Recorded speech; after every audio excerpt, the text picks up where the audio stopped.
श्री स्वामी समर्थ. जय जय स्वामी समर्थ. ओम नमो भगवते वासुदेवाय नमः. बंधू आणि भगिनींनो, वर्षभरात येणाऱ्या 24 एकादशींपैकी देवशनी म्हणजे आषाढी एकादशीला आपल्या सनातन धर्मात आणि हिंदू धर्मात वारकरी संप्रदायात अनन्यसाधारण महत्त्व आहे. हा तोच पवित्र दिवस आहे ज्या दिवशी साक्षात सद्गुरू श्री हरी विष्णू 4 महिन्यांसाठी योग निद्रेत जातात आणि चतुर्मासाची सुरुवात होते. तुमच्या आयुष्यात दीर्घ कालापासून गरिबी, दारिद्र्य, कर्जाचा डोंगर किंवा कामात अपयश येत असेल तर यंदाच्या आषाढी एकादशीला एक शक्तिशाली उपाय नक्की आवर्जूनच करा. तो उपाय म्हणजे कणकेच्या 11 दिव्यांचा महाउपाय. असे म्हटले जाते की या एकादशीच्या शुभ मुहूर्तावर हा उपाय सायंकाळी योग्य तिथीला आणि योग्य विधीप्रमाणे केला तर ऊर्जा, 7 पिढ्यांचे दारिद्र्य हे कायमचे नष्ट होते आणि घरात चहूबाजूने धन आणि सुख समृद्धीचे आगमन होते. तुम्ही आषाढी एकादशीचा उपवास करत असाल किंवा नसाल तरी हा उपाय तुम्ही गृहस्थानाने आपल्या घरातच केला तरी चालेल. या उपायाने एका रात्रीत आपल्या आयुष्याचे सोने होऊ शकते. आजच्या या विशेष आणि सविस्तर व्हिडिओमध्ये आपण पाहणार आहोत यावर्षी जुलून आलेले दुर्मिळ शुभयोग आणि नक्षत्र. सकाळी ब्रह्ममुहूर्तापासून करायची स्वास्तिक पूजाविधी. सायंकाळी 6 ते 9:30 या वेळेत करायचा. कणकेच्या 11 दिव्यांचा संपूर्ण अचूक उपाय. तुळशी मातेजवळ नाणे व लवंग पुरण्याची रहस्यमय कथा आणि दुसऱ्या दिवशी दिव्यांची विसर्जन करण्याची पद्धत हे सर्व या व्हिडिओमध्ये आहे. व्हिडिओ जराही स्किप न करता शेवटपर्यंत नक्की पहा. व्हिडिओ सुरू करण्यापूर्वी कमेंट बॉक्समध्ये ओम नमो भगवते वासुदेवाय नमः किंवा जय श्री हरी विठ्ठल किंवा श्री स्वामी समर्थ नक्की लिहा. आषाढ महिन्याच्या शुक्ल पक्षात येणाऱ्या या एकादशीला देवशयनी एकादशी, आषाढी एकादशी किंवा महालक्ष्मी एकादशी असे म्हणतात. मित्रांनो, तुम्ही जर चॅनेलवर नवीन असाल तर चॅनेलला सबस्क्राईब जरूर करा.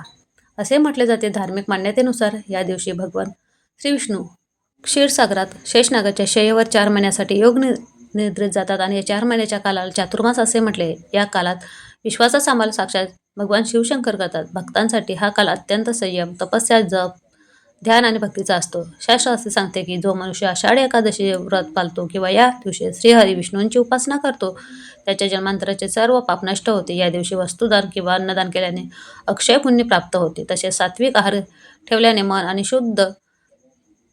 शरीर शुद्ध होते. या दिवशी पिंपळाच्या झाडाची पूजा करून जल अर्पण केल्याने कुंडलीतील पितृदोष नष्ट होतात.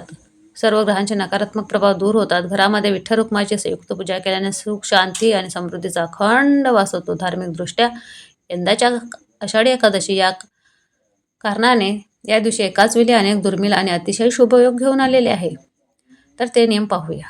नंबर 1, अमृत सिद्धी योग. या योगात केलेले साधना फलदायी ठरते. नंबर 2, शिववास योग. भगवान शिवाच्या विशेष आशीर्वादाची प्राप्ती करून देणारा हा योग आहे. नंबर 3, ब्रह्मयोग आणि इंद्रयोग. घरातील सुख शांती यासाठी ब्रह्मयोग. नंबर 4, पुष्प नक्षत्र, सूर्य व उच्च राशीतील गुरु यांचा संयोग हा अत्यंत दुर्मिळ मानला जातो योग आहे. यामुळे केलेल्या उपायांचे फल हजारो पटीने मिळतात. म्हणून या शुभ योगाच्या काळात जर आपण तुळशीचे आणि 11 दिव्यांची सेवा केली तर आपल्या जीवनातील सर्व विघ्न आणि दारिद्र्य दूर होण्यास वेळ लागत नाही. आता आपण पाहूया आषाढी एकादशीच्या दिवशी सकाळी उठल्यापासून आपली पूजाविधी कशी करायची. आषाढी एकादशीच्या दिवशी सकाळी ब्रह्ममुहूर्तावर उठल्याबरोबर सर्वप्रथम आपण दोन्ही हाताच्या तलहातांचे दर्शन घ्या. स्वतःच्या तलहातांचे दर्शन घ्यायचे आणि श्री विष्णू व माता लक्ष्मीचे स्मरण करा. स्नानाच्या पाण्यात थोडे चिमूटभर हळद आणि थोडेसे गंगाजल टाका.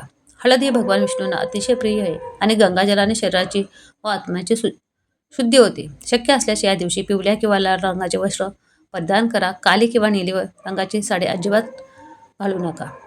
स्नानानंतर सर्वप्रथम देवघरात जाऊन तुपाचा किंवा तेलाचा दिवा प्रज्वलित करा. कारण आपण कोणत्याही पूजा करायची म्हटली तर किंवा सेवा करायची म्हटली तर अग्नीच्या साक्षीने करतो. जेव्हा ही थेट ईश्वरापर्यंत पोहोचते तिचे फल नक्कीच भेटते. हातात थोडे पाणी, तांदूळ आणि फूल घेऊन दिवसभराच्या व्रताचा उपासाचे मनापासून संकल्प घ्या. देवाला पिवळी फुले आणि पिवळी फळे जसे की केळी, आंबा खूप प्रिय आहेत. श्री हरी विष्णू तुळस अत्यंत प्रिय, त्यामुळे तुळशीचे पत्र किंवा तुळशीची माल देवाला परिधान करा.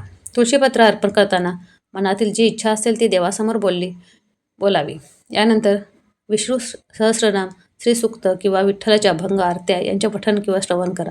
देवाला गुळाचा किंवा सात्विक पदार्थांचा नैवेद्य दाखवून पूजा संपन्न करा.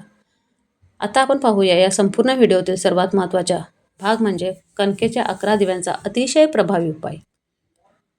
तो कसा करावा. हा उपाय तुम्हाला आषाढी एकादशीच्या दिवशी सायंकाळी 6 ते 9:30 या वेळेतच करायचा आहे. शास्त्रानुसार ही वेळ प्रदोषकाल आणि लक्ष्मी रेखा मानली जाते. यावेळी ब्रह्मांडात 33 कोटी देवी देवतांचे तेज एकवटलेले असते. दिव्यांचे ज्योतिषशास्त्रीय महत्त्व. दिवा हे सकारात्मकतेचे प्रतीक असून ते घरातील वास्तुदोष व दारिद्र्य दूर करण्याचे सर्वात मोठे साधन आहे. दिव्यामध्ये महाकाली, महालक्ष्मी, महासरस्वती यांचे एकत्रित रूप सामावलेले आहे. आता पाहूया कणकेच्या 11 दिव्याचा उपाय कसा करावा.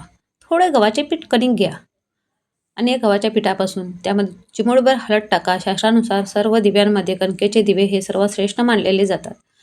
या पिठामध्ये पाणी घालून पीठ मळून घ्या आणि त्यापासून लहान आकारात 11 दिवे तयार करा. प्रत्येक दिव्यामध्ये 2 वाती एकत्र करून एक लांब वात बनवा आणि ती वात दिव्यांमध्ये ठेवा. या प्रत्येक दिव्यांमध्ये शुद्ध गायचे तूप घाला. जर तूप उपलब्ध नसेल तर पूजेसाठी वापरले जाणारे तेल घाला, परंतु तेलात चिमूटभर हळद नक्की टाका. एक स्वच्छ प्लेट किंवा ताट घ्या आणि त्यात हे 11 दिवे व्यवस्थित मांडून ठेवा. सर्व 11 दिवे प्रज्वलित करा. प्रत्येक दिव्यामध्ये एक अखंड फूल असलेले लवंग टाका. दिव्यांना हळद कुंकू करा. ताटामध्ये दिव्यांच्या सोबत 1 रुपयाचे नाणे आणि एक अखंड लवंग ठेवून या प्रज्वलित दिव्यांच्या ताटाने देवघरातील भगवान विष्णू, माता लक्ष्मी आणि ताट हातात घेऊन तुमच्या घरातील तुळशी मातेजवळ जा. तुळशी मातेजवळ आधी एक छोटा दिवा प्रज्वलित करून हळद कुंकू अर्पण करा. आता हातातील 11 दिवे आणि अक्षदा अर्पण करा. ताटामध्ये दिव्यांच्या सोबत 1 रुपयाचे नाणे आणि एक अखंड लवंग वेगळी लवंग ठेवून द्या. या प्रज्वलित दिव्यांच्या ताटात देवघरातील भगवान विष्णू, माता लक्ष्मी प्रसन्न होईल. आता हे 11 दिव्यांचे ताट हातात घेऊन तुमच्या घरातील तुळशी मातेजवळ जा. तुळशी मातेजवळ एक आधीच दिवा छोटा प्रज्वलित करून ठेवा. त्याला हळद कुंकू तुळशी मातेला अर्पण करा. आता हे 11 दिव्यांचे ताट घेऊन तुळशी मातेसोबत 11 प्रदक्षिणा पूर्ण करा. प्रदक्षिणा मारताना ओम नमो भगवते वासुदेवाय नमः या मंत्राचा जप करा. जर तुमच्या तुळशीभोवती फिरायला जागा नसेल तर स्वतःभोवती 11 प्रदक्षिणा पूर्ण करा. प्रदक्षिणा पूर्ण झाल्यावर ताटात ठेवलेले 1 रुपयाचे नाणे आणि ती एक लवंग हातामध्ये घ्या. तुळशीच्या कुंडीतील मातीमध्ये ती लवंग आणि ते 1 रुपयाचे नाणे पुरून टाका. नाणे पुरताना मनात तुमची सर्वात मोठी आर्थिक समस्या, कर्जमुक्ती किंवा धनप्राप्तीची इच्छा भगवंतासमोर प्रामाणिकपणे मांडा. अत्यंत महत्त्वाचे आणि सावधानता बाळगायची आहे. एकादशीच्या दिवशी तुळशीच्या पानाला किंवा रोपाला स्पर्श करणे पूर्णपणे वर्ज्य मानले जाते. असे म्हटले जाते की या दिवशी तुळशी माता श्री विष्णूंसाठी निर्जल उपवास करते आणि जर कळत नकळत तुळशीला स्पर्श झाला आपला तर तिचे व्रत मोडतं आणि तो दोष आपल्याला लागतो. म्हणून मातीत नाणे व लवंग पुरताना तुळशीच्या रोपाला स्पर्श होणार नाही याची पूर्णपणे काळजी घ्या.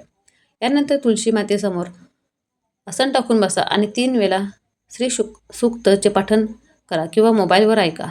शेवटी हात जोडून श्री विष्णू व श्री लक्ष्मी माता यांना आपले गाऱ्हाण सांगा. आयुष्यातील गरिबी, कर्ज, वास्तुदोष, संकटे यासाठी मनोमन प्रार्थना करा. हा संपूर्ण उपाय पूर्ण झाल्यावर ते 11 दिव्यांचे ताट रात्रभर तिथेच देवघरात राहू द्या. आषाढी एकादशीच्या दुसऱ्या दिवशी म्हणजे द्वादशीला सकाळी लवकर उठा, स्नान करा. देवपूजा करण्यापूर्वी देवघरातील ते 11 कणकेचे दिवे आदराने उचला. हे दिवे कचऱ्यात किंवा पाण्याच्या ठिकाणी न फेकता घराजवळील कोणत्याही पिंपलाच्या, वडाच्या किंवा झाडाखाली व्यवस्थित नेऊन ठेवा. असे केल्याने तेथील असणारे कीटक, पक्षी, मुंग्या आणि प्राणी हे कणकेचे दिवे खातात आणि आपल्या हातून नकळतपणे जीवनदान आणि अन्नदान हे होते. श्री विष्णू आणि माता लक्ष्मी यांना हे अत्यंत प्रिय आहे. त्यांचा अखंड आशीर्वाद राहतो. आदरणीय भक्तांनो, आषाढी एकादशीचा हा दुर्मिळ योग आणि कणकेच्या 11 दिव्यांचा हा सर्वात शक्तिशाली उपाय वर्षातून फक्त एकदाच येतो. श्रद्धा आणि विश्वासाने हा उपाय तुम्ही नक्की करून पहा. तुमच्या जीवनातील सर्व अडचणी दूर होतील आणि घरात सुख, शांती, समृद्धी नक्की येईल. व्हिडिओ तुमच्या कुटुंबातील सर्व सदस्यांना, मित्रपरिवाराला, वारकरी संप्रदायांना आणि इतर भक्तांपर्यंत जास्तीत जास्त शेअर करा, जेणेकरून सर्वांच्या जीवनाचे कल्याण होईल.